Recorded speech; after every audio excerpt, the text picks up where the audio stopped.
Kabanata 3501 hanggang Kabanata 3510. Kabanata 3501. 10 direksyon ng Purgatory Map. Ito ay isang hanay ng mga pattern ng pagpatay na nakaukit sa Sky Coffin. Mas nakakatakot ito kaysa sa impyerno, ngunit maaari nitong takpan ang 10 direksyon ng asul na kalangitan at pinuhin ang walang katapusang nilalang. Sa sandaling lumitaw ang mapa ng Purgatorio sa 10 direksyon, isang nakakatakot, at nakakagulat na tanawin ang lumitaw. Ang pattern ng pagpatay ay bumubuo ng isang bilangguan ng Purgatorio, na sumasaklaw sa mundo sa loob ng higit sa 100,000 milya ng Infinite Roadshoy, at kinakailangan upang pinuhin ang anumang nabubuhay na nilalang sa loob ng higit sa 100,000 milya na ito. Sa isang iglap, lumabas ang mga masasamang espiritu mula sa kulungan ng sunod-sunod. Mula sa ilalim ng walang katapusang itim na mahinang tubig, lumitaw ang mga masasamang espiritu ng sunod-sunod sa mapa ng Purgatorio sa 10 direksyon tulad ng mga legion mula sa impyerno. Ang kamanghamanghang dagandong ng mga masasamang espiritu, kahit na naririnig ito ng mga tao sa pampang ng mahinang tubig, at nanginginig ang kanilang mga puso. Ano ang nangyari? Sa pampang ng mahinang tubig, lihim na nagulat ang malalakas na lalaki ng lahi ng demonyo. Ang boses mula sa Infinite Weak Water ay dumiretso sa kaluluwa, na labis na nakakatakot. Sa liwanag ng mahikang pattern, mayroon bang isang taong magsisimula ng digmaan sa walang hanggang mahinang tubig? Ang liwanag ng pattern ng spell ay napakatanda, at ito ay puno ng kamanghamanghang kapangyarihan ng pagpatay. Sumimangot si Wang Chuyi, ngunit ano ang nangyari sa walang hanggang mahinang tubig?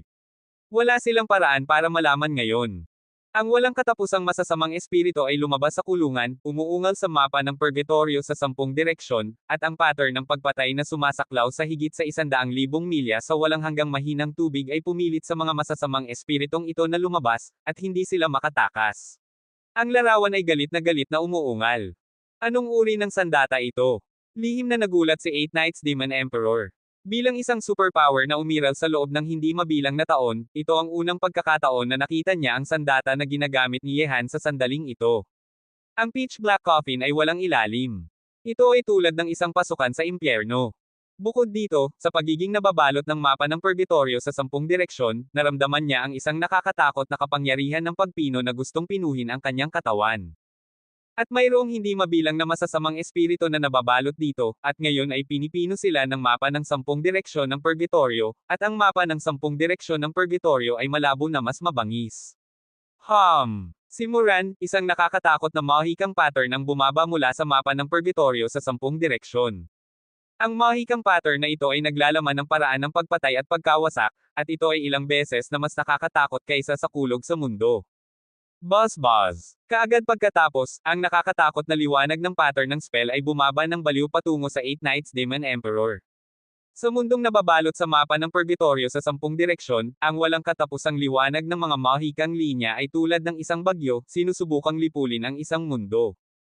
Uminom. Sumigaw ng malakas ang Eight Knights Demon Emperor, bilang super powerhouse ng lahi ng demonyo, hindi na kailangang sabihin na ang paraan ng Eight Knights Demon Emperor. Sumigaw ang mahikang robe sa kanyang katawan, at direktang naging isang malaking itim na mahikang robe upang balutin ang kanyang sarili. Ginawa nito ang liwanag ng mga rainstorm-like mahikang pattern na hindi mahulog sa kanya. Gayunpaman, ang mga masasamang espiritu na pinilit na lumabas mula sa mahinang tubig sa 10 direksyon ng Purgatorio ay iba. Pinino sila ng 10 direksyon ng Purgatorio ng sunod-sunod, na ginagawang mas malakas ang pattern ng pagpatay na sumasaklaw sa higit sa 100,000 milya. Medyo maganda ang bagay na ito. Kung mas malakas ang iyong lakas, marahil ako, ang Eight Knights Demon Emperor, ay talagang magbabayad ng ilang halaga, ngunit napakahina ng iyong lakas, at hindi mo magagamit ang pinakamakapangyarihang kapangyarihan ng bagay na ito, Junior. Tingnan kung paano ko masisira ang iyong pattern ng pagpatay. Pagkatapos ng lahat, nakita ko ang Eight Knights Demon Emperor na sumusuntok palabas, at ang nakakapangilabot na kapangyarihan na iyon ay direktang nagpangyaring magpatuloy na manginig ang liwanag ng array ng pagpatay na sumasaklaw sa higit sa 100,000 milya, na parang guguho ito anumang oras. Sa isang iglap, isang busol ng dugo ang bumulwak mula sa bibig ni Yehan, na nagpapamukhang mapatla sa kanyang mukha na parang nyebe.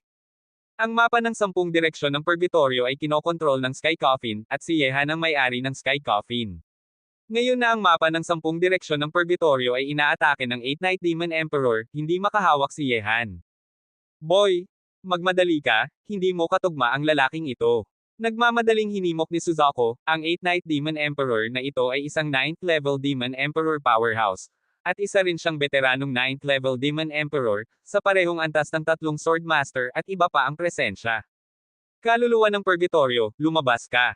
Sumigaw ng galit si Yehan, at pagkatapos, mula sa mapa ng Purgatorio sa 10 direksyon, isang higanteng figure ng kalansay ang tila sumisira sa kalangitan at nagmula sa kailaliman ng nakakatakot na impyerno. Nilamon silang lahat ng walang katapusang masasamang espiritu sa Purgatory diagram ng 10 direksyon. Kabanata 3502. Pagkatapos, ang nakakatakot na katawan na iyon ay dumating patungo sa 8th Night Demon Emperor na parang bumabagsak sa kanya ang bundok tay. Junior, iuutos ko ang iyong kabaong para sa 8 Nights Demon Emperor. Isang sakam na tingin ang sumilay sa mga mata ng 8 Nights Demon Emperor.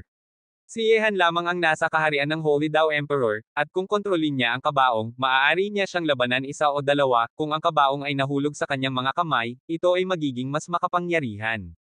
Matandang lalaki, natatakot ako na hindi mo magkakaroon ng pagkakataon. Pinahira ni Yehan ang dugo mula sa sulok ng kanyang bibig, kunin mo. Binawi ni Yehan ang mapa ng Purgatorio sa 10 direksyon na sumasaklaw sa higit sa 100,000 milya sa walang hanggang mahinang tubig. Sinasamantala ang labanan sa pagitan ng 8 Nights Demon Emperor at ang kaluluwa ng Purgatorio, direktang ginamit ni Yehan ang mga Void Step upang takasan ng baliw patungo sa kailaliman ng walang hanggang mahinang tubig, na wala nang walang bakas sa isang iglap.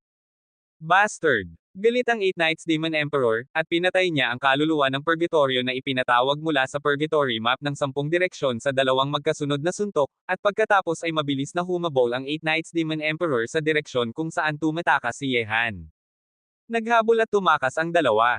Ang bilis ay mas nakakatakot pa kaysa sa bilis ng liwanag. Sa loob ng mas kaunti sa kalahating minuto, naramdaman ni Yehan na ang nakapaligid na kapaligiran ay naging mas nakakatakot. Sa isang labis na nakakatakot na pag-iral, naramdaman ni Yehan na para bang siya ay tina-target ng isang bagay. Pumasok ka na ba sa kailaliman ng mahinang tubig? Mabilis na tumibok ang puso ni Yehan, dali-dali niyang inilabas ang Ghost Stone, at patuloy na nag-swipe pasulong. Hindi, nakatakas ang batang ito sa kailaliman ng mahinang tubig. Sa likod ni Yehan, dahan-daang bumagal ang bilis ng 8 Nights Demon Emperor, at tumingin siya sa unahan na may madilim na mukha. Ang Jedi na hindi man lang nangangahas na humakbang, bagaman ang 8 Nights Demon Emperor ay nanatili sa walang katapusang mahinang tubig sa loob ng 7 araw at 7 gabi, ngunit iyon lamang ay sa periphery, at ang 8 Nights Demon Emperor ay hindi pumasok sa kailaliman ng mahinang tubig. Tumakas sa kailaliman ng walang hanggang mahinang tubig, hindi ba talaga natatakot ang batang ito na mamatay? Madilim ang mukha ng 8 Nights Demon Emperor. Hindi mahalaga kung namatay si Yehan, ngunit ang Sky Coffin na kontrolado ni Yehan kanina ay nagpangyaring mag-allow talaga ang 8 Nights Demon Emperor. Ngunit ngayon ang 8 Nights Demon Emperor ay hindi nangangahas na humakbang pasulong. Bagaman maganda ang kayamanan, dapat mayroon siyang buhay upang makuha ito. Malalim sa mahinang tubig, naramdaman ni Yehan na ang aura na sumusunod sa kanya mula sa likod ay unti-unting nawala, at pagkatapos ay dahan-daang tumigil. Kanina lang nang harapin niya ang 8 Night Demon Emperor, talagang naramdaman ni Yehan ang isang nakakatakot na presyon. Gayunpaman, sa pagharap sa isang powerhouse tulad ng 8 Night Demon Emperor, si Yehan ay hindi walang paraan upang harapin ito. Kalooban ng Diyos. Iyon lamang ay ang kalooban ng tunay na Diyos ay ginamit sa 8 Nights Demon Emperor. Kahit na siya ay pinatay, naramdaman ni Yehan na hindi ito karapat-dapat, kaya hindi ginamit ni Yehan ang kalooban ng tunay na Diyos. Gamitin ang kalooban ng tunay na Diyos, ito ang kanyang pinakamalaking butas na card, sa sandaling gamitin mo ito, mawawala ka ng isang beses. Kung wala ang 8 Nights Demon Emperor na humahabol sa kanya, sa wakas ay makakahinga si Yehan ng maluwag. Sa pagharap sa mga super strongmen sa mundo, isinaaktibo ni Yehan ang 3 beses ang kanyang kapangyarihan sa pakikipaglaban, kahit na quadrupled niya ang kanyang kapangyarihan sa pakikipaglaban, hindi niya siya matatalo. Kung hindi ginagamit ang kalooban ng tunay na Diyos, ang tanging pagpipilian ay tumakas. Gayunpaman, ang kakayahan ni Yehan na makatakas mula sa mga kamay ng 8 o 8 veteranong superpower na ito ay sapat na upang makita kung gaano kalaki ang pagbabago sa lakas ni Yehan ngayon. Bagaman hindi nagpatuloy sa paghabol at pagpatay si 8 Nights Demon Emperor kay Yehan dahil sa lalim ng mahinang tubig, kahit na naabutan ni 8 Nights Demon Emperor si Yehan, na may sarili niyang maraming paraan, maaaring hindi magawa ng 8 Nights Demon Emperor na mapupuksa si Yehan, madali. Gayunpaman, ngayon na pumasok si Yehan sa kailaliman ng mahinang tubig, hindi rin siya nangangahas na basta-bastang isawalang bahala ito. Bagaman ang mga masasamang espiritu sa Boundless Weak Water ay hindi nangangahas na lumapit sa kanya nang may proteksyon ng Underworld Stone na ibinigay ng Dao Ancestor, ngunit para sa mahiwagang lugar sa kailaliman ng Boundless Weak Water, hindi rin alam ni Yehan kung gagana pa rin ang Ghost Stone. Sa ilalim ng kalmado at mahinang tubig, mayroong isang malalim at nakakatakot na aura. Hinawakan ni Yehan ang Netherstone sa isang kamay at ang Bana Flower sa kabilang banda at patuloy na sumulong. Ang pasukan ng maalamat na reincarnation. Gayunpaman, sa sandaling ito, gamulong ang mahinang tubig, at malalaking alon ang humampa sa madilim na mundo.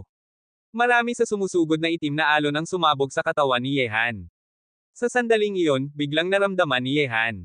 Naramdaman niya ang isang nakakatakot na nasusunog na sensasyon na halos tinunaw ang kanyang balat, na pinipilit si Yehan na lumayo sa lugar na iyon.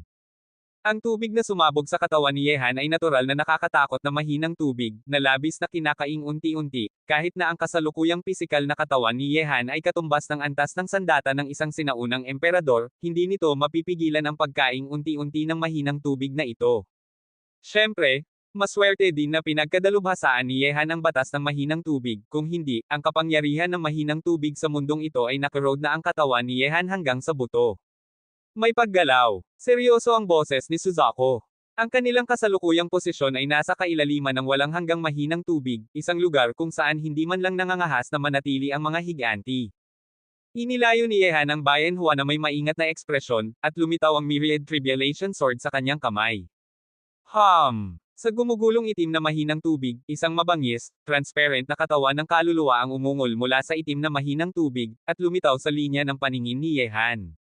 Ang malamig na hangin ay mas nakakatakot pa. Isang maliit na langgam ng Emperor Shenzang ang nangahas na humakbang sa kailaliman ng walang hanggang mahinang tubig. Hindi mo talaga alam kung paano mabuhay o mamatay. Gayunpaman, hindi masyadong maganda ang iyong lakas, ngunit sapat na malakas ang iyong kapangyarihan ng kaluluwa upang bigyan ako ng isang buong pagkain. Ang katawan ng kaluluwa na puno ng malamig na aura ay sumimangot ng mabangis, at pagkatapos ang katawan na tila laki ng isang ordinaryong tao ay biglang naging hindi maihahambing na malaki. Nang bumukas ang bibig, maaari itong magkasya sa isang maliit na kotse, at ang katawan ni Yehan ay malapit ng pigain dito. Para lumunin. Mag-ingat ka, ito ay isang advanced na uri ng buhay na malalim sa mahinang tubig. Paalala ni Suzaku kay Yehan. Hiwa. Kabanata 3503. Iwinagayway ni Yehan ang espada, at namukadkad ang walang hanggang sword intent. Mayroong isang walang hanggan at hindi masisirang aura sa espada na iyon, at ang maliwanag na sword intent ay tatagal ng mahabang panahon kahit nasa hangin na puno ng walang katapusang mahinang kapangyarihan ng tubig. Hoy! Eternal sword intent, tila minamaliit kita, ngunit gusto mo pa ring maging pagkain para sa aking ebolusyon. Sa isang iglap, isang alon ng malamig na puwersa ang sumugod, dumiretso sa kailaliman ng kaluluwa ni Yehan, na nagdulot ng biglaang paglitaw ng isip ni Yehan sa isipan ni Yehan. Ang mga nakakatakot na eksena tulad ng pag-ungol at pagsigaw, mga bundok ng mga bangkay at dagat ng dugo, ay nagpang-inig sa kaluluwa ni Yehan.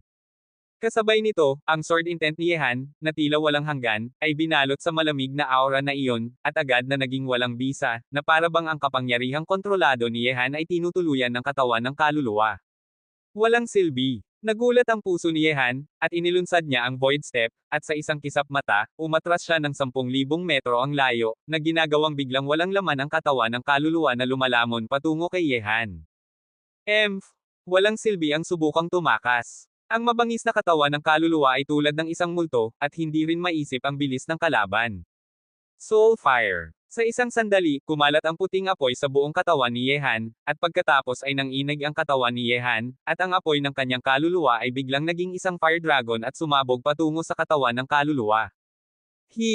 Sa isang sandali, malinaw na nakita ni Yehan ang isang tanawin ng sakit sa mga mata ng katawan ng kaluluwa, ngunit tila mas nagpagalit ito sa kanya, damgay, kahit na kontrolin mo ang kapangyarihang pumatay ng mga kaluluwa, hindi pa rin ito gagana sa akin. Kaagad, binuksan ng katawan ng kaluluwa ang bibig nito at sinipsip ito. Sa ilalim ng gulat na titig ni Yehan, direktang nilamon ng kabilang partido ang kanyang soul fire. Ganap na mapapatay ng soul fire ni Yehan ang kaluluwa ng anumang nabubuhay na nilalang.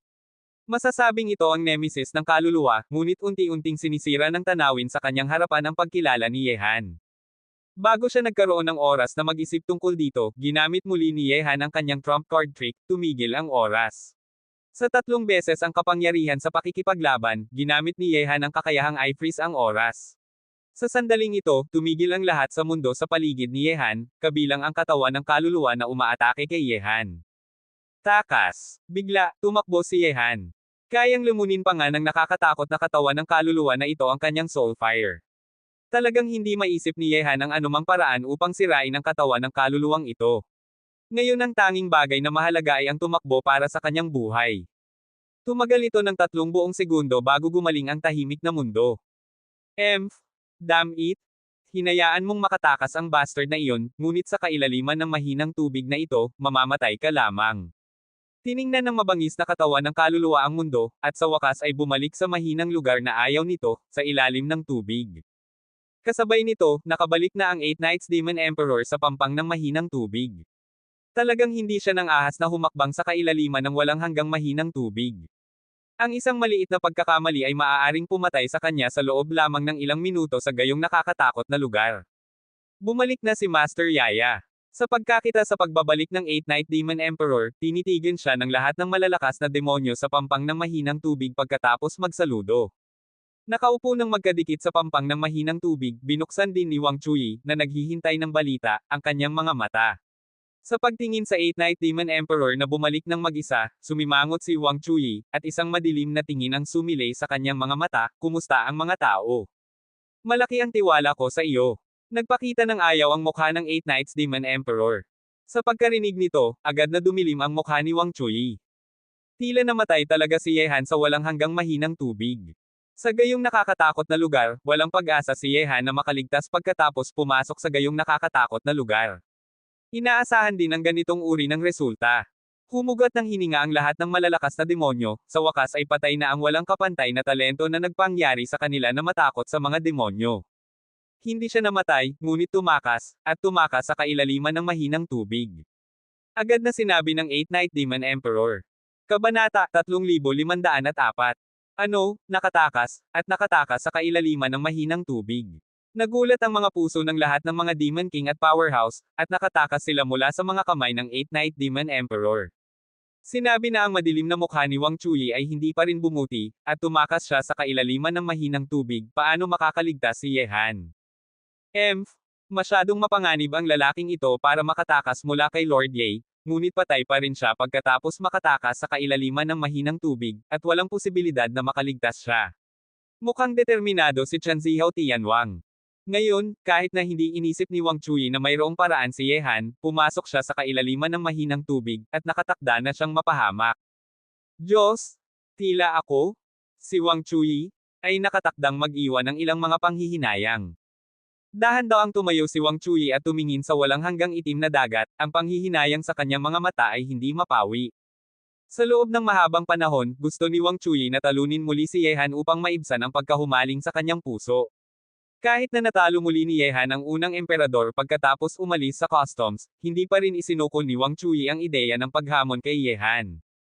Gayunpaman, ngayon na tumakas si Yehan sa kailaliman ng mahinang tubig, walang paraan palabas, kaya ang paghamon kay Yehan, pagkatalo kay Yehan, at pagpapalaya sa pagkahumaling sa kanyang puso, ito ay maaari lamang maging isang awa sa puso ni Wang Chui. Sa paghinto na ito, tumayo si Wang Chui sa loob ng kalahating oras bago tumalikod at umalis. Sa panahong ito, walang sinabi ang kabilang partido, at hindi nang ahas ang malalakas na demonyo na magtanong ng higit pang mga tanong. Well, tila sa puso ni Juzi, ayaw niyang mamatay si Yehan sa walang hanggang tubig, ngunit ito ay naging isang napagkasundoan. Ang lalaking iyon ay pumasok sa kailaliman ng mahinang tubig, at nakatakda na siyang mapahamak. Naisip ni Chanzihao Tianwang. Humugat siya ng hininga, ngunit mas nakahinga ang kanyang puso. Walang sino man sa lahi ng demonyo ang gustong makita ang isang mapanganib na tao tulad ni Yehan na patuloy na nabubuhay sa mundong ito. Bukod dito, nagawang makatakas ni Yehan mula sa 8 Nights Demon Emperor, na nagpapakita na ang kabilang partido ay lumalaki ng mas mabilis. Marahil sa loob ng ilang taon, ang kabilang partido ay makakalaban sa isang super malakas na katulad ng 8 Nights Demon Emperor. Ang mga mapanganib na tao ay maaari lamang masiguro kung aalisin sila sa lalong madaling panahon. Bagaman walang sino man sa malalakas na demonyo ang nakakita kay Yehan na namatay sa walang hanggang mahinang tubig gamit ang kanilang sariling mga mata. Gayunpaman, sa kailaliman ng mahinang tubig kahit na ang mga higanti ng iba't ibang lahi ay hindi nangangahas na manatili ng mas matagal. Si Yehan ay natural na mapupunta sa daan patungo sa kamatayan kung siya ay pumasok, kahit na pumasok ang mga higanti, hindi nila siya mailigtas. Tulad ng para sa pagliligtas sa sarili, hindi naisip ng malalakas na demonyo na may ganoong kakayahan si Yehan. Maging si Wang Chui, isang kalaban na may malaking kumpiyansa kay Yehan, ay hindi naisip na makakalabas si Yehan sa mahinang tubig na buhay. Ngunit sa sandaling ito, si Yehan ay patungo pa rin sa kailaliman ng mahinang tubig. Ngunit pagkatapos maranasan ang nakakatakot na katawan ng kaluluwa kanina, si Yehan ay nagiging mas maingat. Ang kailaliman ng mahinang tubig na ito ay labis na nakakatakot. Hindi nakapagtataka na hindi nangangahas na habulin ang mga malalakas na demonyo. Kahit na ang trump card trick na kinokontrol ko ay walang epekto sa mga forma ng buhay dito. Natakot pa rin si Yehan. Sinabi ni Suzuko, ang iyong anak ay maaari lamang magsugal sa swerte kapag pumasok siya sa kailaliman ng mahinang tubig. Ang lalim ng mahinang tubig na ito ay isang lugar kung saan hindi nangangahas na manatili maging ang mga higanti ng iba't ibang lahi. Mahina. Hindi man lang nila magawa iyon, ngunit isipin kung gaano nakakatakot ang kailaliman ng mahinang tubig na ito. Matandang lalaki, gaano karami ang alam mo tungkol sa walang hanggang mahinang tubig na ito? Tanong ni Yehan nang may pag-usisa. Sabi ni Suzuko, hindi ko alam ang tungkol sa Wujian Raoshui. Natatakot ako na walang sino man sa buong Diyos at Demon Continent ang nakakaalam tungkol sa Wujian Raoshui. Sinasabi lamang na ang Wujian Raoshui ay isang lugar kung saan nagtatagpo ang yin at yang. At ang mga nilalang ay may 3 kaluluwa at 7 kaluluwa, ngunit ang ilang mga natakot na nilalang, pagkatapos ng kanilang kamatayan, ang kanilang mga kaluluwa ay hindi maaaring pumasok sa impyerno, maaari lamang silang umiral sa mahinang tubig habang buhay, at hindi na umalis. Ngunit may isa pang alamat, ang mga nakakatakot na anyong buhay na ito na umiiral sa walang hanggang mahinang tubig, ang mga ito ay umiiral upang bantayan ang pasukan ng reincarnation. Siyempre, mayroong 2 uri ng anyong buhay na naninirahan sa walang hanggang mahinang tubig. Ang isa ay ang mga masasamang espiritu na walang karunungan sa peripheral area. Ang mga masasamang espiritong ito ay karaniwang mga hybrid ng maraming katawan ng kaluluwa, at kabilang sila sa tunay na masasamang espiritu. Ngunit ang mga anyong buhay na ito sa kailaliman ng mahinang tubig ay mas advanced, at ang mga anyong buhay na ito ay may mga alaala ng buhay kahit na pagkatapos ng kamatayan. Posible bang ito ang lugar kung saan pumupunta ang mga practitioner pagkatapos ng kamatayan? Kung naruroon pa ang 3 kaluluwa at 7 kaluluwa, maaari silang pumasok sa impyerno. Kung ang 3 kaluluwa at 7 kaluluwa ay nakakalat, sila ay lulubog dito magpakailanman. Maging masasamang espiritu, o ang kaluluwang katawan kanina ordinaryong pag-iral. Ngunit, kumusta ang maalamat na impyerno? Tanungin mo ako, tanungin ko kung sino ang pupuntahan, kung talagang makita natin ang pasukan ng maalamat na reincarnation sa pagkakataong ito, kung gayon natural mong makikita kung ano ang impyerno. Sa pagkarinig nito, tiningnan ni Yehan ang Bayan Hua sa kanyang kamay, habang unti-unti siyang lumalalim sa mahinang tubig, ang Bayan Hua ay nagiging mas hindi mapakali. Hindi nagtagal, alon ng nakakatakot na aura ang biglang nagmula sa madilim na mundo sa harap niya. Ang kakilakilabot ng aura na iyon ay mas nakakatakot pa kaysa sa katawan ng kaluluwa na nakatagpo ni Yehan kanina. Sa pagdaman nito, huminto agad si Yehan at itinapon ang kanyang clairvoyance upang tumingin sa unahan. Agad, nakita ni Yehan ang isang nakakatakot na tanawin. Sa antas ng itim na dagat, hindi mabilang na katawan ng kaluluwa ang naglalaman sa isa't isa, ang ilang katawan ng kaluluwa ay pinaghihiwa-hiwalay pa nga, at kinakain ng ibang katawan ng kaluluwa, at ang matining na tunog na parang isang multo ay kumalat sa buong mundo. Ang eksenang ito ay tulad ng isang savage race na kumakain ng sarili nitong uri. Bagaman ang buong tanawin ay walang anumang madugong amoy, ito ay mas nakakatakot pa. Tila isang uri ng pagpapahirap ang lumubog dito magpakailanman. Lihim na nanginig ang puso ni Yehan. Kabanata 3505. Pagkatapos, ang nakakatakot na katawan na iyon ay dumating patungo sa 8-Night Demon Emperor na parang bumabagsak sa kanya ang bundok tay.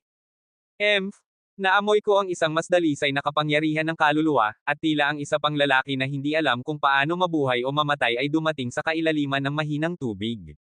Akin siya. Kailangan kong magkaroon ng bahagi ng gayong dalisay na kapangyarihan ng kaluluwa. Sa isang iglap, dumating patungo sa mundo kung saan naruroon si Yehan ang mga nakakatakot na katawan ng kaluluwa. Sa pagkakita nito, natakot si Yehan, at dali-dali niyang inilayo ang Bayan Hua, sa pagharap sa gayong nakakatakot na katawan ng kaluluwa, hindi siya makatakas sa walang hanggang mahinang tubig na ito. Sa sumunod na sandali, muling lumitaw ang Sky Coffin sa itaas ng ulo ni Yehan.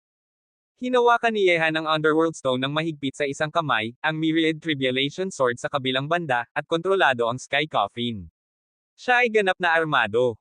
Kung gusto niyang sumulong, kailangan niyang lampasan ang antas na ito. Purgatory Map ng 10 direksyon, patayin. Muling lumitaw ang nakakatakot na pattern ng pagpatay, na sumasaklaw sa 100,000 milya ng langit at lupa, na sumasaklaw sa lahat ng mga nakakatakot na kaluluwang dumarating patungo kay Yehan. Buzz Buzz. Isa pagkatapos ng isa pang mga nakakatakot na mahikang pattern na ilaw ang bumaba, na binomba ang mga nakakatakot na katawan ng kaluluwa, ngunit ang ikinatakot ni Yehan ay walang epekto ang kanyang pattern ng pagpatay sa mga katawan ng kaluluwang ito. Kaluluwa ng Purgatorio, lumabas ka. Ipinatawag muli ni Yehan ang kaluluwa ng Purgatorio. Gayunpaman, ang ikinatakot pa ni Yehan ay ang daan-daang talampakang taas na Purgatory Soul, isang higanteng kalansay na maaaring makipagkompetensya sa Eight Night Demon Emperor, ay pinagpira-piraso ng mga nakakatakot na katawan ng kaluluwa na iyon. Pagkatapos, ang Purgatory Map ng 10 direksyon ni Yehan ay dumanas ng isang kakilakilabot na pag-atake, at lumitaw ang mga bitek sa buong killing array. Ang mga katawan ng kaluluwang ito ay mas nakakatakot pa kaysa sa Eight Night Demon Emperor. Puff puff puff. Isang busol ng dugo ang bumulwak mula sa bibig ni Yehan. Ang mapa ng Purgatorio sa 10 direksyon ay inatake ng kakilakilabot. Bilang controller, si Yehan ay nakaranas na ng malaki. Sa pagkakita sa kakilakilabot sa kailaliman ng mahinang tubig na ito, sa pagharap sa tanawin sa kanyang harapan, naramdaman na ni Yehan na wala ng pag-asa. Paginahin ng Ghost Stone, ito ang iyong tanging pagkakataon. Si Moran, sa kritikal na sandaling ito, isang boses ang walang kabuluhang pumasok sa isipan ni Yehan, na yumanig sa diwa ni Yehan, Master. Master! Nang inig ang puso ni Yehan, ang may-ari ng boses sa kanyang isipan sa sandaling ito ay naging Daoist Ancestor. Hindi na kailangang magsalita ng masyadong marami, bilasan mo at paginahin ang Ghost Stone. Muling dumating ang boses ni Daoso. Sa pagkarinig nito, hindi nang ahas si Yehan na magpabeya, at ibinuhos ang isang makapangyarihang puwersa sa Ghost Stone, at sa susunod na 88 quarter, isang mas kamanghamanghang masamang espiritu ang agad na nagmula sa Ghost Stone. Ang isipan ni Yehan ay labis na naapektuhan, na para bang isang kataas-taasang pag-iral na nabuo ng masamang espiritu ng langit at lupa ang bumaba sa mundong ito.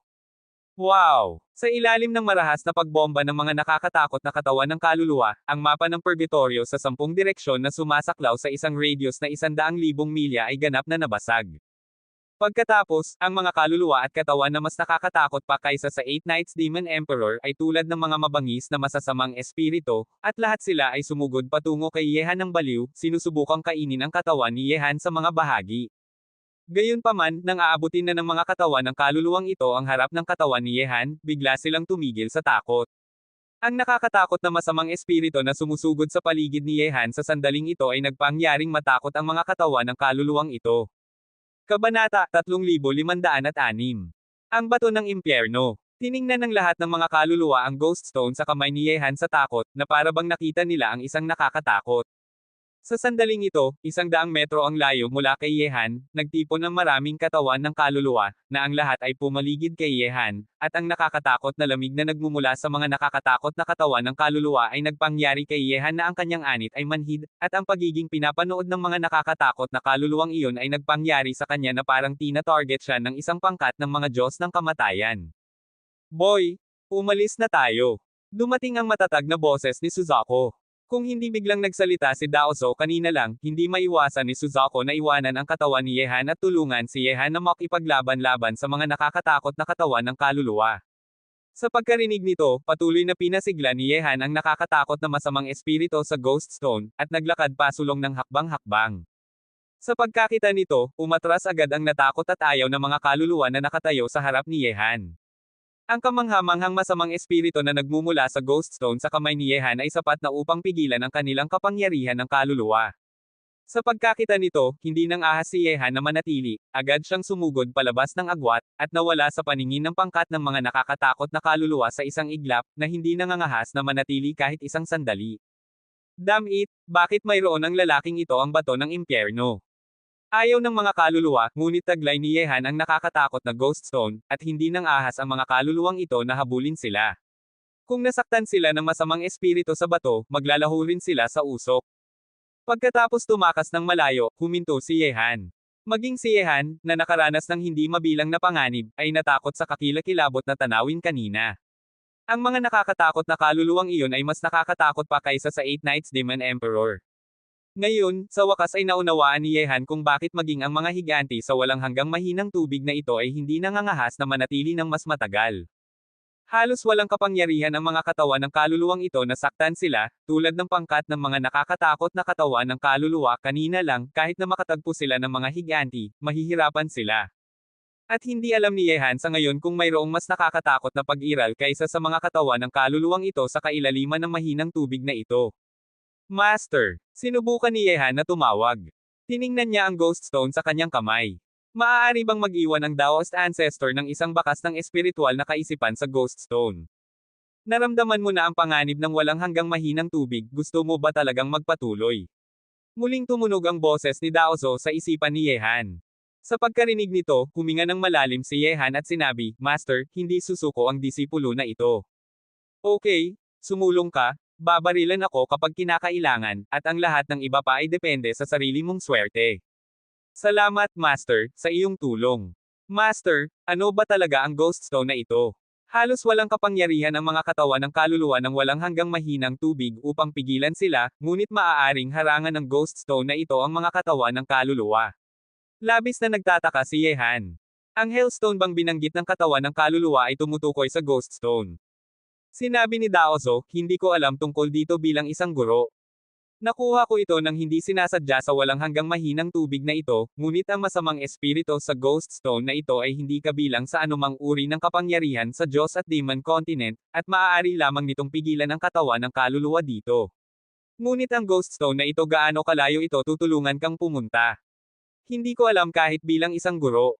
Tumango si Yehan, at agad na inilabas muli ang bulaklak ng bana, at nagpatuloy na sumulong. Habang lumalalim ito, ang sensing power sa bulaklak ng bana ay nagiging mas malakas. Kapag nagpabiye si Yehan, tiyak natataka sa kontrol ni Yehan ang bulaklak ng bana. Sa isang kisap mata, lumipas ang isa pang 3 araw at 3 gabi. Umaasa sa kapangyarihan ng Underworld Stone, iniiwasan ni Yehan ang krisis pagkatapos ng krisis sa kailaliman ng mahinang tubig, ngunit sa daan, nakakita si Yehan ng napakaraming nakakatakot na katawan ng kaluluwa, na ang lahat ay mas masama kaysa sa 8 gabi ng paghabol at pagpatay kay Yehan. Makapangyarihan ng Demon Emperor. Kung ang mga nakakatakot na katawan ng kaluluwang ito ay maaaring umalis sa walang hanggang mahinang tubig, tiyak na ito ay magiging isang kakilakilabot na sakuna para sa buong kontinente ng mga Diyos at demonyo. Kahit na ang mga higanti ng iba't ibang lahi ay sumulong upang sugpuin sila, kailangan nilang bayaran ang presyo. Gayunpaman, umaasa sa kapangyarihan ng Underworld Stone upang patuloy na umatake sa loob ng 3 araw at 3 gabi, ang sensory power mula sa bulaklak ng bana sa kamay ni Yehan ay naging mas malakas at malakas. Bukod dito, mayroong isang nakakatakot na naglalagablab na kapangyarihan na nagmumula sa bulaklak ng bana, na para bang gusto nitong sunugin ang mga palad ni Yehan sa abo at makataka sa kontrol ni Yehan. Sa lalong madaling panahon, tumingin si Yehan ng nasa sabik sa bulaklak ng bana sa kanyang kamay. Sa banal na petals, ang naglalagablab na kapangyarihan ay nagiging mas malakas at malakas, na ginagawang halos imposible para kay Yehan na kontrolin ito. Sa pagkakataong ito, sa ilalim ng mabilis na pag-atake ni Yehan, sa lalong madaling panahon ay natagpuan niya ang kanyang sarili sa isang lugar na puno ng labis na makapangyarihang kapangyarihan ng kaluluwa. Ang lugar na ito ay puno ng walang katapusang kapangyarihan ng kaluluwa, ngunit ang mga kapangyarihan ng kaluluwang ito ay labis na mahina, at bawat isa sa mga kaluluwang ito ay may matinding pag-ayaw, pagkamuhi, galit, ginhawa, at iba pa. Iba't ibang emosyon ang inilalabas lumabas, lahat sila ay patungo sa parehong direksyon. Sundin sila. Muling tumunog ang boses ni Daozo. Hindi huminto si Yehan, kasunod ng mga mahihinang kaluluwang ito, hindi nagtagal, nakita ni Yehan ang isang labis na malaking vortex na dahan-daang sumusulpot sa itim na dagat sa kanyang harapan. Kabanata 3507. At sa gitna ng vortex, nakatayo ang isang soul gate na kasentaas ng daan-daang talampakan. Ang soul gate na ito ay binubuo ng lahat ng kapangyarihan ng kaluluwa. Gayunpaman, bagaman ito ay isang gate, hindi malinaw na makita ang kabilang panig ng higanteng gate. Sa sandaling ito, lahat ng mahihinang kaluluwang iyon ay kusang loob na patungo sa soul gate sa gitna ng vortex. Ang pasukan ng reincarnation, ito ay maaaring ang pasukan ng reincarnation. Tila ang pasukan ng reincarnation sa alamat ay talagang umiiral. Ang boses ni Suzuko ay labis na nasasabik. Ang pasukan ng reincarnation ay ang gate patungo sa mahiwagang impyerno sa mga sinaunang alamat. Pasukan ng reincarnation. Sumulyap si Yehan sa bulaklak ng bana sa kanyang kamay. Nang makarating siya rito, ang kapangyarihan ng induction sa bana flower ay sumugod na parang isang bulk zone ng hangin, at malinaw na madama ni Yehan na gusto ring pumasok ng bana flower sa higanteng gate. Hindi maganda. Sa sandaling ito, biglang nagbago ang mukha ni Suzuko, maging si Yehan ay ganoon din. Intruder, mamatay. Isang malamig at maikli na boses ang biglang umalangaw-ngaw sa mundong ito, na para bang ipinapahayag ng Diyos ng kamatayan ang kapalaran ng isang tao. Ang mahinang tubig ay gamulong, na para bang ang buong lugar ng dagat ay binaligtad ng ilang nakakatakot na pag-iral. Sa ilalim ng titig ni Yehan, sa ilalim ng itim na dagat, isang malaking ulo ang unti-unting lumitaw mula sa mahinang tubig, at pagkatapos ay isang pares ng mga brown na mata ang tumitig ng direkta kay Yehan. Sa sandaling iyon, nang inig ang kaluluwa ni Yehan, tumayo ka. Ang mga matang iyon ang pinaka-nakakatakot na matang nakita ni Yehan sa mundo. Labis siyang nagulat na patuloy siyang umaatre sa mahinang tubig. Hindi mailarawan sa mga salita ang kakila-kilabot ng mga matang iyon. Pagkatapos, ang malaking katawan ng kabilang partido ay lumitaw isa-isa. Ito ay isang Diyos na aso na may haba na daan-daang talampakan at isang malaking katawan tulad ng isang bundok. Ang katawan nito ay malaki, ang buhok sa buong katawan nito ay kasing itim ng tinta, at ang matatalim nitong mga kuko ay kasing talas ng mga mahikang sandata. Gayunpaman, ang lumitaw sa harap ni Yehan sa sandaling ito ay isang labis na malaking aso, ngunit ang nakakatakot na aura dito ay hindi isang bagay na mailalarawan ng isang aso. Tagapag-alaga ng hayop, Cerberus. Seryoso ang boses ni Daoso. Ito ang unang pagkakataon na nakakita siya ng gayong pag-iral na umiiral lamang sa mga alamat. Helldog. Nang inig ang puso ni Yehan, maaari ba itong maging isang pag-iral mula sa impyerno? Sinabi ni Suzuko, oo, ito ang maalamat na Helldog. Ayon sa mga sinaunang tala, sinasabing ang pasukan ng reincarnation ay binabantayan ng isang Diyos na aso. Hindi ko inaasahan na maging totoo ang alamat na ito. Boy! Ito ay isang malaking problema. Sa pagkarinig nito, nang inig ang puso ni Yehan, ngunit alam din niya na ang problemang kinakaharap niya ngayon ay talagang malaki, ngunit ang aura ng Hellhound na iyon ay nakakatakot at nagpapadismaya sa mga tao, kung ang katawan ng kaluluwa na nakita niya sa daan ay maaaring gumamit ng nakakatakot upang ilarawan ito, ngunit ang kakila-kilabot ng Hellhound na ito ay hindi mailalarawan sa mga salita. Nakita na ni Yehan ang gayong mga higanti gaya ng Heavenly Emperor, Demon Lord, at God Emperor, at alam niya kung gaano nakakatakot ang mga higanting ito, ngunit ang Hellhound sa kanyang harapan ay nagpaparamdam kay Yehan na mas nakakatakot ito kaysa sa mga higanti ng lahat ng lahi.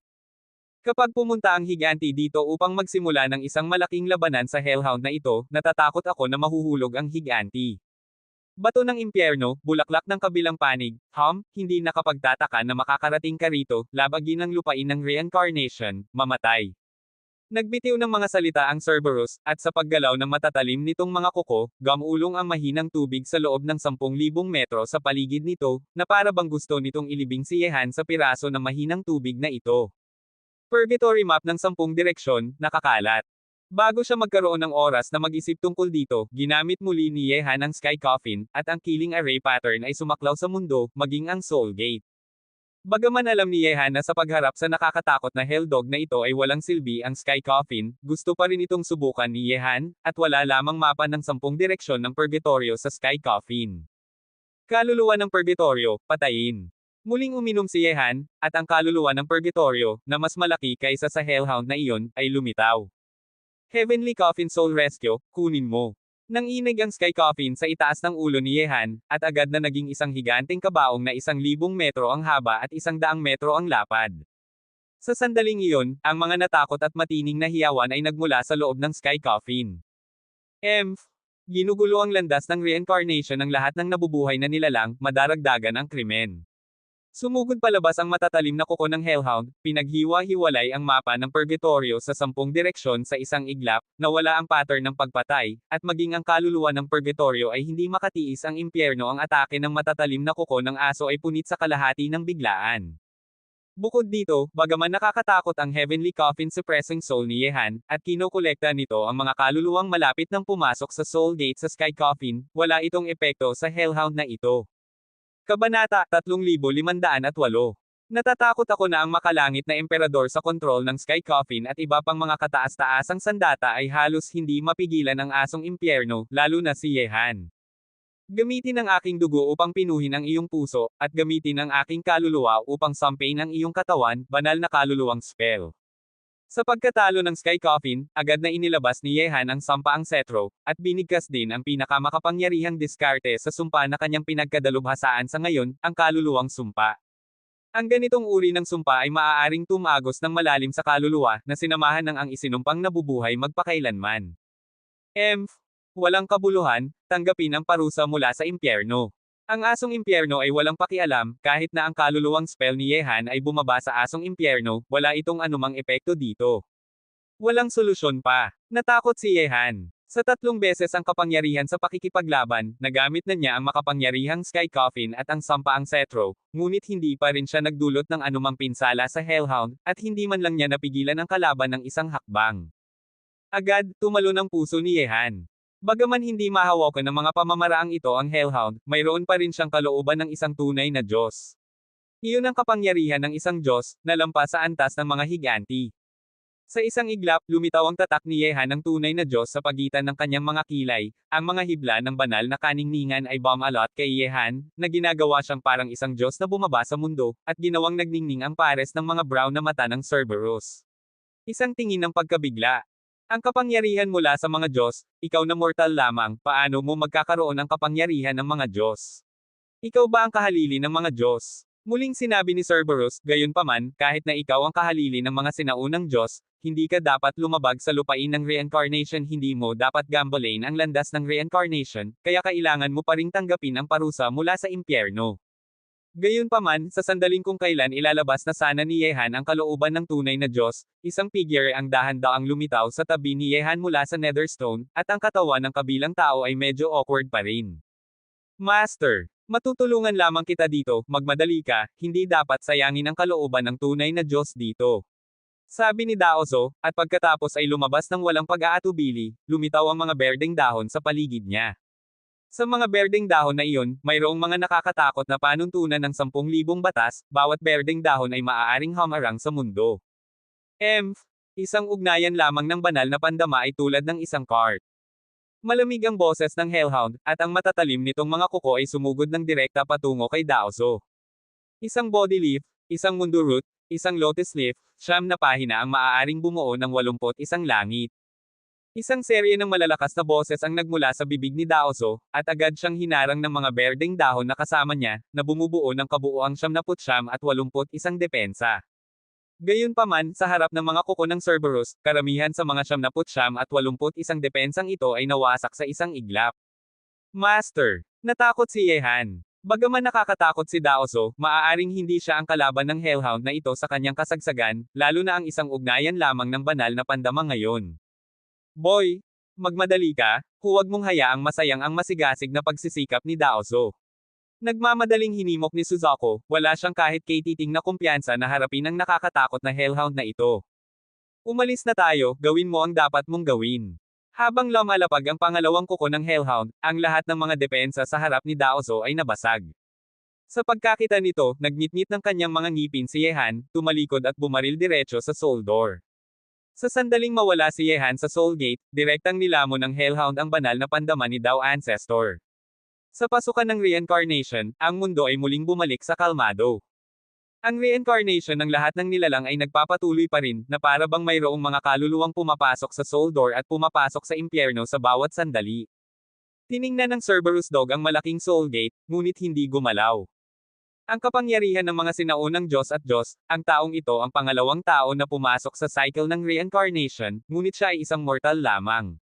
Anong uri ng mga pagbabago ang aidudulot nito?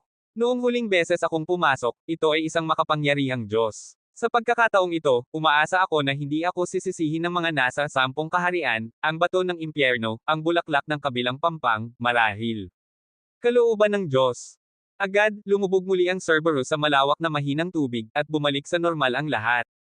Ang maalamat na hayop na Hellhound na nagbabantay sa pasukan ng reincarnation, kung walang darating muli dito, muli itong iiral sa alamat, natatakot ako na hindi alam ng mga higanti ng lahat ng lahi na ang Hellhound sa lupain ng reincarnation ay totoo.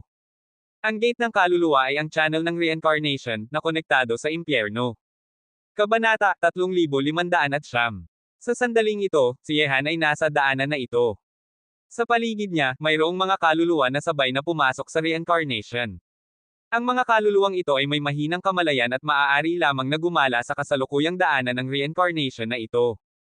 Gayunpaman, pagkatapos pumasok ni Yehan sa channel ng reincarnation, isang nakakatakot na puwersa ng reincarnation ang tila naghugas sa kanya, upang alisin ang kanyang mortal na katawan, na nagpaparamdam kay Yehan na ang kanyang pisikal na katawan ay humihina at humihina. Sa huli, siya rin ay magiging isang miyembro ng marami sa mga katawan ng kaluluwang ito. Sinasabi na ang mga mortal ay hindi maaaring pumasok sa pasukan ng reincarnation. Ang katawan lamang ng kaluluwa ang maaaring pumasok dito ng walang pinsala. Sa ngayon, ang iyong mortal na katawan ay dapat nahugasan ng kapangyarihan ng reincarnation. Ang paghuhugas na ito ay lilikha ng isa pang katawan para sa iyo. Maaari mong maunawaan bilang isang inhuman body, sa pamamagitan lamang ng pagpasok sa impyerno sa ganitong paraan maaari mong lampasan ang antas ng pagtanggap sa mensahero, ngunit hindi ito isang magandang bagay para sa iyo. Pagkatapos ng lahat, imposible para sa iyo na manatili sa impyerno habang buhay, marahil, ang sinaunang ang bunga ng reincarnation na ipinagkaloob sa iyo ng Buddha ay nakakatulong sa iyo. Sa pagkarinig sa mga salita ni Suzaku, lumiwanag ang mga mata ni Yehan. Nang pumunta siya sa Buddhist gate, binigyan ng sinaunang Buddha si Yehan ng reincarnation fruit. Bagaman hindi alam ni Yehan kung ano ang nilalaro ng sinaunang Buddha sa mga bagtong, ngunit ngayon ay tila malaki talaga ang kabilang partido. Ang marunong din. Agad, inilabas ni Yehan ang reincarnation fruit. Hindi ito mukhang prutas, ganap itong natatakpan ng isang patong ng puting fog, at imposibleng makita ng malinaw sa loob ng puting fog. Ayon sa sinasabi ng sinaunang Buddha, ang bagay na ito ay ipinanganak sa rebirth pond, humugi sa loob ng 3,000 taon, lumaki sa loob ng 3,000 taon, at tumanda sa loob ng 3,000 taon. Tumagal ng 9,000 taon upang makamit ang natatanging reincarnation fruit sa mundong ito. Agad, direktang nilamon ni Yehan ang reincarnation fruit. Pagkatapos nilamon ni Yehan ang reincarnation fruit, bigla niyang naramdaman na ang kanyang katawan ay nagbabago sa isang kamangha-manghang bilis. Ganap na binago ng pagbabagong ito ang buhay ni Yehan. Ang katawan ay nagpangyaring ang kanyang mortal na katawan ay tila umunlad sa isang punto na tila tao ngunit hindi tao, hindi katulad ng anumang anyong buhay sa Diyos at Demon Continent. Bahagyang nagulat si Yehan, at dali-dali niyang tiningnan sa loob ng kanyang katawan, at sa lalong madaling panahon ay natuklasan ni Yehan na ang samsara fruit na kinuha niya kanina ay nasa posisyon ng kanyang dantian, at kung ihahambing sa simula, ang samsara fruit ay tila, mas maliit sa isang bilog. Matandang lalaki, ano ito? Nagmamadaling tanong ni Yehan. Ang katawan ng isang multo. Biglang sabi ni Suzaku. Ang katawan ng isang multo. Nanginig ang puso ni Yehan. Sinabi ni Suzaku, ang inhumane body na binanggit ko kanina ay ang katawan ng isang multo. Maaari mo ring maunawaan ito bilang isang multo. Tanging ang mga tao sa impyerno ang may ganitong uri ng pangangatawan. Sa madaling salita, anumang nabubuhay na katawan na pumapasok sa impyerno pagkatapos pumasok sa reincarnation, lahat sila ay magiging ghost body na ito, at sa ganitong paraan lamang sila makakapasok sa impyerno. Kung gayon maaari ba akong magbagong anyo pabalik sa aking ghostly body? Ito ang pinakanakababahalang tanong ni Yehan. Gusto ka pa rin ng matandang lalaki mula sa Buddhist sect na tanungin ka, kaya marahil ay hindi siya gagawa ng mga bagay nakakatwa. Bagaman medyo hindi sigurado si Suzaku, kung nilamon niya ang reincarnation fruit, ganap siyang magiging ghost body, at ang sinaunang Buddha ng Buddhist sect ay dapat din niya hindi na niya ibibigay ang reincarnation fruit na ito kay Yehan. Sa pagkarinig nito, medyo gumon si Yehan, ngunit hindi pa rin siya maaaring maging pabaya. Mula sa lahat ng aspeto, mas gusto pa rin ni Yehan ang kanyang orihinal na Wanfa body. Kung hindi siya makapagbago, kung gayon siya ay magdurusa ng malaking pagkawala. Gayunpaman, pagkatapos lamang pumasok ni Yehan sa pasukan ng reincarnation, ang buong lupain ng mga Diyos at demonyo ay kumulo rin sa sandaling ito. Napilitan si Yehan na tumakas sa kailaliman ng walang hanggang mahinang tubig. Unang kumalat ang balita na ito sa mga demonyo, ngunit sa loob lamang ng 3 araw, kumalat na ito sa buong Diyos at Demon Continent. Alam na ngayon ng lahat na si Yehan ay pinilit ng mga demonyo na tumakas sa walang hanggang mahinang tubig. Walang posibilidad na makaligtas. Shanji Yingkai, pinilit na natalo ni Yehan Kai ang unang emperador, umupo sa trono ng unang tao ng henerasyon ng kabataan sa Diyos at Demon Continent wala pang 2 buwan na ang nakalipas, at nailibing siya sa walang hanggang mahinang tubig na ganito. Nakakalungkot, si Yehan ay nasa kanyang ginintoang edad upang ipakita ang kanyang mga talento. Hindi ko alam kung gaano kaganda ang kinabukasan na pagmamayari niya, ngunit siya ay nahulog na ganito. Tila ang iba pang apat na walang kapantay na mga figure lamang ang mamumuno sa henerasyon ng kabataan ng Diyos at Demon Continent sa hinaharap. Hindi mo ba nakita ang katawan ni Yehan? Paano kung nakaligtas pa rin siya? Hehe, ang Boundless Roadway ay isa sa tatlong dakilang lugar ng pagkapahamak sa Diyos at Demon Continent. Kahit na ang mga higanti ay labis na natatakot dito. Paano makakaligtas si Yehan kung pumasok siya dito? Totoo, masyadong nakakatakot ang walang hanggang mahinang tubig, ngunit ang balita mula sa mga demonyo ay hinabol ni Eight Knights Demon Emperor, ang nakakatakot na superpower, si Yehan sa kailaliman ng mahinang tubig. Kahit na makatakas ang kanyang mga subordinate, kahit na sa huli ay isusuko nila ang kanilang mga buhay, sapat na ito upang maging katakot ang mundo. Hoy! Kahit na mayroong hindi mabilang na mga talento sa mundo, ngunit kung wala si Yehan dito, ang Diyos at Demon Continent ay malamang na magiging medyo madilim sa hinaharap. Kung wala ang isang walang kapantay na talento, ang mundo ay sa huli ay hindi gaanong kapanapanabik. Ang buong kontinente ng mga Diyos at demonyo ay kumukulo dahil tumakas si Yehan sa kailaliman ng mahinang tubig, at ang ilang mga tao na malapit kay Yehan ay nagulat sa balita, at kasabay nito, hindi nila ito pinaniniwalaan. Pumunta sila sa Yeshendian upang hanapin ang sagot. Hindi sila naniniwala na ang mga kabataan na nasa mundo ay nailibing sa walang hanggang mahinang tubig. Yeshendian? Lahat ng matataas na opisyal ay nasa kaguluhan, at maging si Zug Prajna, ang Deputy Palace Master, ay hindi ito kayang pigilan. Hiniling ng lahat ng matataas na opisyal ang mga utos na makipaglaban-laban sa mga demonyo, at pumunta sa walang hanggang mahinang tubig upang tingnan kung ano ang nangyari. Maging ligtas at huwag maging sabik. Huminga ng malalim si Zug Banroo. Ngayon hindi lamang niya kailangang harapin ang matataas na opisyal ng Yeshendian, ngunit kailangan ding harapin ang mga taong pumupunta sa Yeshendian upang humingi ng mga sagot. Deputy Hallmaster, kung may mangyari sa Hallmaster, maaari ba lamang tayong umupo at maghintay? Mukhang galit ang matataas na opisyal ni Yeshen. Kung talagang pinilit ng mga demonyo na mailibing si Yehan sa walang hanggang mahinang tubig, kung gayon bilang mga tagasunod ni Yehan, ang milyon-milyong tao ni Yeshendian ay tiyak na pupunta sa digmaan sa galit. Kahit na harmony ng isang palasyo ang isang angkan, hindi na matatakot si Yeshendian. Kabanata 3510. Sino ang nagsabi na patay na ako? Si Muran, Aihan, ay naglakad sa labas ng hall, syempre, ito ay clone lamang ni Yehan. Hallmaster. Tumingin ang lahat ng matataas na opisyal, ang avatar ay nagsasanay sa mundo ng Xuanman sa loob ng ilang panahon, at ngayon ang avatar ni Yehan ay lumitaw na ligtas at maayos, kaya ano ang tungkol kay Yehan? Walang pakialam na sinabi ng avatar ni Yehan, bagaman malakas ang Eight Knights Demon Emperor, mas nakakatakot ito kaysa sa iba sa kailaliman ng walang hanggang mahinang tubig. Gayunpaman, hindi lamang nakatagpo ang Diyos na ito ng anumang aksidente, ngunit matagumpay ring nakapasok sa pasukan ng reincarnation. Sa pagkarinig nito, humugot ng hininga ang lahat ng nakatataas na opisyal ng Yeshendian.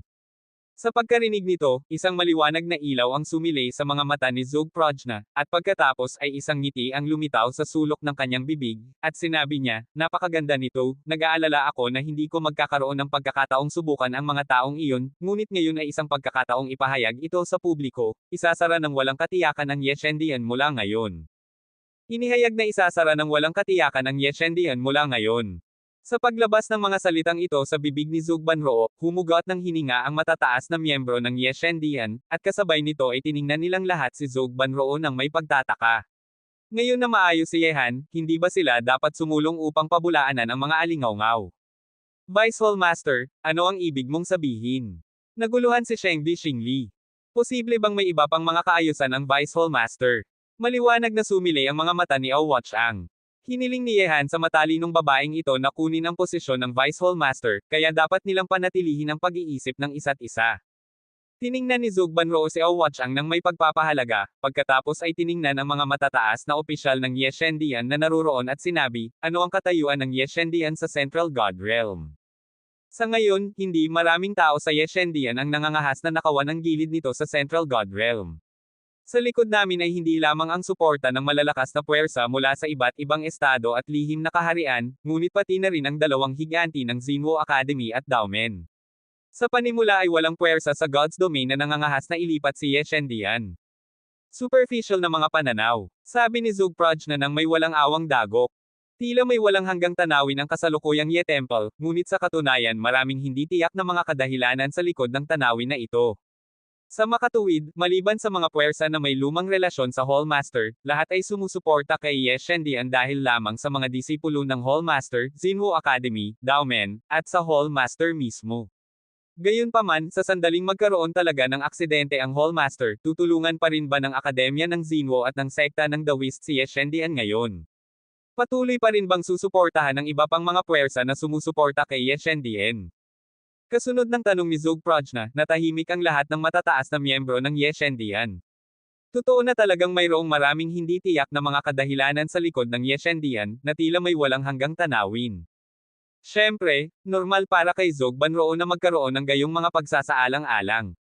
Bukod sa iba pang mga bagay, ang Taoism at Xinwu Academy ay talagang hindi kailangang maging kaina-hinala, ngunit si Zog Banroo, na likas na kaina-hinala, ay naniniwala sa Xinwu Academy at Taoism, ngunit hinahangad niya ang pagiging perpekto sa kanyang trabaho. Bumaba ka hanggang sa ibaba. Nagpatuloy si Zog Banroo, sa kasalukuyan, malawak na kumalat na ang Hallmaster ay nailibing sa walang hanggang mahinang tubig, na nagbibigay lamang sa amin ng pagkakataong subukan ang mga taong ito. Ang mga taong same time na nakasakay sa parehong bangka tulad ng Ye Shendian, kahit na may mangyari sa Hallmaster, sila pananatilihin ko ang aking orihinal na intensyon, ang mga taong ito ang tunay na kaalyado ni Ye Shendian sa huli, at ang mga hiwalay sa Ye Shendian ay hindi na kailangang bigyang pansin pa. Sa pagkarinig nito, binigyan ni Jian Huang at ng iba pa mula sa Temple of Law Enforcement si Zog Banroo ng nagpapasalamat na sulyap.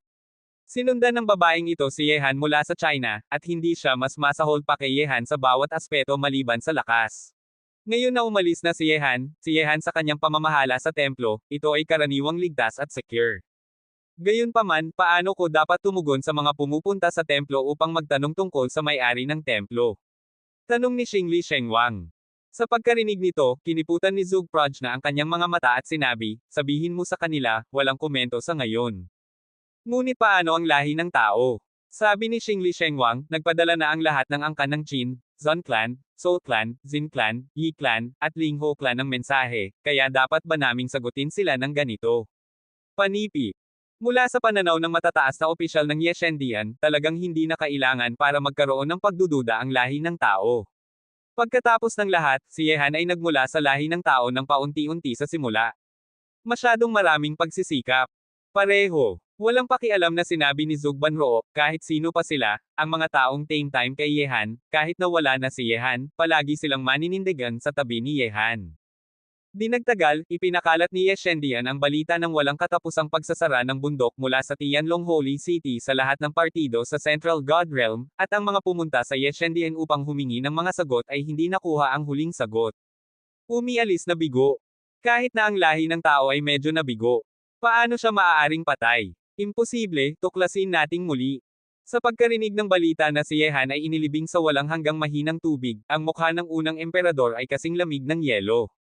Natalo siya kay Yehan muli sa labanan ng Ye Shendian noong araw na iyon, ngunit hindi siya sumuko, umaasa na makabalik sa hinaharap, ngunit ngayon ay narinig niya ang balita na si Yehan ay inilibing sa walang hanggang mahinang tubig, na nagpangyari sa unang emperador na maramdaman na ang kanyang fighting spirit ay agad na pinatay ng isang palanggana ng malamig na tubig. Unang emperador, natatakot ako na ito ay isang katotohanan na. Kahit na inihayag ng Ye Shendian ang walang limitasyong pagsasara ng bundok. Kung may nangyari kay Yehan, paano magiging labis na nalulumbay ang Ye Shendian, na siyang pinakasikat sa ngayon? Umiling si Yin Chanji, ang binatang dinurog silang lahat sa lungsod ng kapalaran ay nawala na lang. Bagaman isang awa, labis din nitong ikinadismaya ang isang taong mapagmataas tulad ng unang emperador. Talaga bang patay na? Lahi ng tao, ang mukha ni Kang Tianzan, na puno ng bansa at lungsod, ay palaging nagbabago. Noong una niyang marinig ang balita na si Yehan ay inilibing sa Wuwushui, hindi niya ito pinaniwalaan. Gayunpaman, sa sandaling ito, dumating ang balita ng anunsyo ni Ye Shendian ng walang limitasyong pagsasara ng bundok, at maging ang hindi kapani-paniwalang Kang Tian burial ay naging medyo kumbinsido. Sinabi ni Kang Jinglo, My Lord, ang bagay na ito ay malamang na totoo. Bagaman walang sino man ang nakakita kay Yehan na namatay sa Infinite Wuwushui gamit ang kanyang sariling mga mata, ngunit maging ang mga higanti sa Infinite Wuwushui ay walang magawa tungkol dito. Pumasok si Yehan. Mayroon lamang isang patay na dulo, at ang pagsasara ng bundok ng Ye Shendian ngayon ay walang alinlangan na nagpapakita na si Yehan ay talagang namatay sa walang hanggang mahinang tubig.